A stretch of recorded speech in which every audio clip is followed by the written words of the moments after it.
अस्सलाम वालेकुम, मैं हमारे लिए आप देख रहे हैं मेरा चैनल। कराची मोबाइल मार्केट में आग भड़कती है, लेकिन वो आग बहुत जल्दी बुझाई जाती है।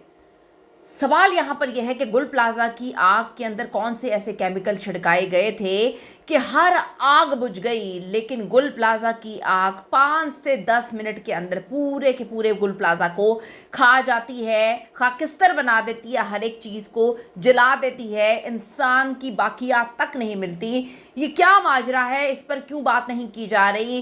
क्यों आवाज़ नहीं उठाई जा रही? इसके पीछे की कहानी क्या है? किसने लोगों को बाहर निकलने से रोका था? गुल प्लाजा में साने की जो तहकीकात है उसमें बहुत सारी अहम चीज़ें तो सामने आ रही हैं, लेकिन क्या इस मामले को दबा दिया जाएगा? असल कसूरवार सामने आते आते उनको साइड पे कर दिया जाता है। इंक्वायरी कमेटी ने 20 मिनट की सीसीटीवी फुटेजेस जो हैं वो हासिल की। क्या उससे कोई फ़ायदा होगा? पहले जो है वो बिजली बंद होती है वहाँ पर, उसके बाद आग भड़कती है, और ऐसी भड़कती है कि जिनकी दुकान से ये आग शुरू होती है उनके करता धरता तो बच जाते हैं, उनके बच्चे भी बच जाते हैं, उनकी फैमिली भी बच जाती है, लेकिन वो आग ऊपर नीचे हर तरफ फैल के हर फ्लोर को जो है तबाह बर्बाद कर देती है। तो किसको कहाँ पर क्या बचाने की कोशिश की जा रही है? क्या मामलात हैं? मुख्तलिफ जगहों पर आग लगती है। फैसल ईदी के मुताबिक ये आग काफ़ी मामलात को एक्सपोज कर चुकी है। इसकी इन्वेस्टिगेशन सही अंदाज से होनी चाहिए। फैसल ईदी का इतना तजर्बा था, फिर भी जो रिपोर्ट आई है उसमें तो बहुत सारी चीज़ों को गायब कर दिया गया है। आज की वीडियो बड़ी इंपॉर्टेंट है, रिक्वेस्ट है चैनल को सब्सक्राइब करें, वीडियो को आखिर तक मुलाहिजा ज़रूर फरमाइएगा।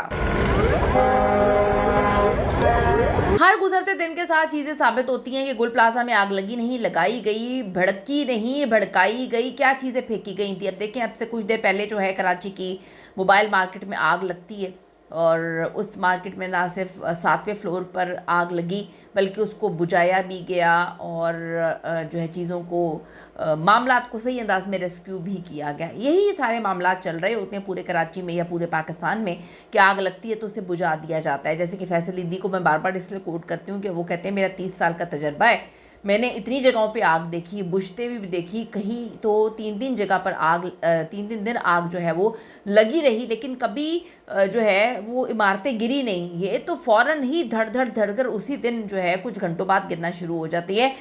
मेरी तो समझ से बालातर है ये सारी चीज़ें कि जो रिपोर्ट भी आ गई, उसके बाद इन्होंने कहानी भी सुना दी, इन्होंने 2 साल में बन जाएगा ये भी बता दिया, लेकिन ये नहीं बताया कि ऊपर का फ्लोर जहाँ पर पार्किंग हुई हुई थी वहाँ पे दरवाजे किसने बंद किए, नीचे दरवाजे किसने बंद किए, इतना कौन सा अंदर क्या क्या मामला थे, गुल प्लाजा के अंदर कौन से जो है तबाकुन चीज़ें ऐसी रखी हुई थी कि वहाँ पर इतनी खौफनाक आग लगी। और जहाँ से आग आर्टिफिशियल जो दुकान थी वहाँ से फूलों की शुरू होती है, वहाँ पे तो कुछ नहीं होता, वहाँ पे तो लोग बच जाते हैं, लेकिन वो हर तरफ ऐसे फैलती है कि बाकियात भी नहीं मिली मुताद्दद लोगों की जो शहीद हो चुके हैं। गुल प्लाजा साने की तहकीकात, शहरी ने तफ्तीशी हुकाम को बयान में कहा था कि दुबई क्रॉकरी की दुकानदारों ने लोगों को बाहर निकलने से रोका। ये बड़ी आम तरीन बात है। तहकीकात के दौरान गुल प्लाजा की दुकान नंबर 193 के एक बच्चे का तीसरी बार बयान रिकॉर्ड करने का फैसला किया गया। प्लाजा की पहली और दूसरी मंजिल की सीसीटीवी फुटेजेस दस्तयाब नहीं हो सकी हैं। तफ्तीश में ये बात भी सामने आई है कि फायर ब्रिगेड और रेस्क्यू टीम ने रेस्क्यू ऑपरेशन की बजाय फौरी तौर पे पानी मारना जो है वो शुरू कर दिया।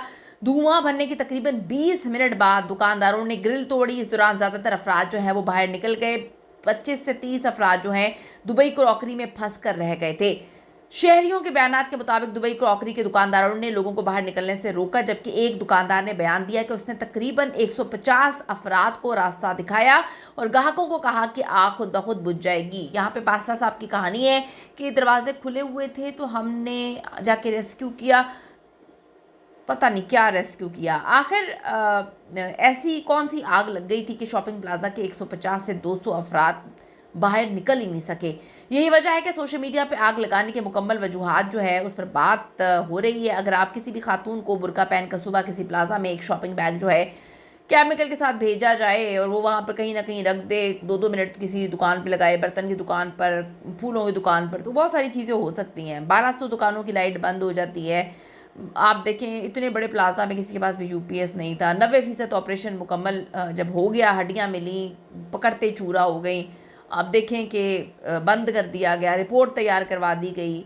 तो जो अंदर से अपने प्यारों को कॉल्स कर रहे थे, यकीन करें कि उनके प्यारों के लिए तो अब खून के आंसू सारी ज़िंदगी रोते रहेंगे कि उनके प्यारों की बाकियात भी नहीं मिलती है। बहुत सारे सवालात हैं। वीडियोस जो मिली हैं उसमें वाज़ेह तौर पे देखा जा सकता है कि बेसमेंट में मौजूद जो दरवाजे थे वो बंद थे और उन पर ताले लगे हुए थे। इब्तिदाई तहकीकात के मुताबिक जो आग गुल प्लाजा बेसमेंट में लगी, जहाँ रसाई महदूद होने के बायस सूरत हाल मज़ीद संगीन हुई। ये सवाल भी उठाया जा रहा है कि जब दुकानें जो हैं खुली हुई थी तो गेट्स किसने बंद करवाए थे। तो बहुत सारे सवालात हैं जिस पर आप देखेंगे 100 से ज़्यादा इंसानी जो है जाने वो जलकर राख हो गई, उनकी बाकियात भी नहीं मिली। लोग रो रहे हैं, कभी इधर जा रहे हैं, कभी उधर जा रहे हैं, किसी ने किसी को जवाब ही नहीं देना। सिर्फ जवाब उन्होंने उनको देना है कि जिनकी दुकानों के नुकसान हुए हैं वो हम दुकानों का इधर लगा देंगे, आपको दुकान इधर बना देंगे, दुकान यहाँ स्टॉल लगा लें आप। यानी कि जो लोग बेचारे मर गए, दुनिया से चले गए, उनका कुछ भी नहीं है।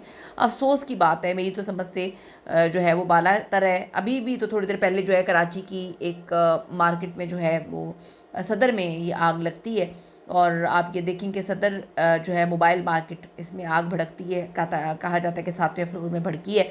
वहाँ पे जल्दी से जाके रेस्क्यू भी लोगों की किया जाता है, आग भी बुझाई जाती है। वो आग पानी डालने से बुझ गई। तो गुल प्लाजा की आग में ऐसी कौन सी चीज़ थी कि पानी डालने के बाद वो भड़क रही थी। कीमती राय ज़रूर दीजिएगा। अगर आपको कुछ समझ आता है, आवाज़ उठाते रहें, वीडियोज़ को शेयर करते रहें। See you in the next video.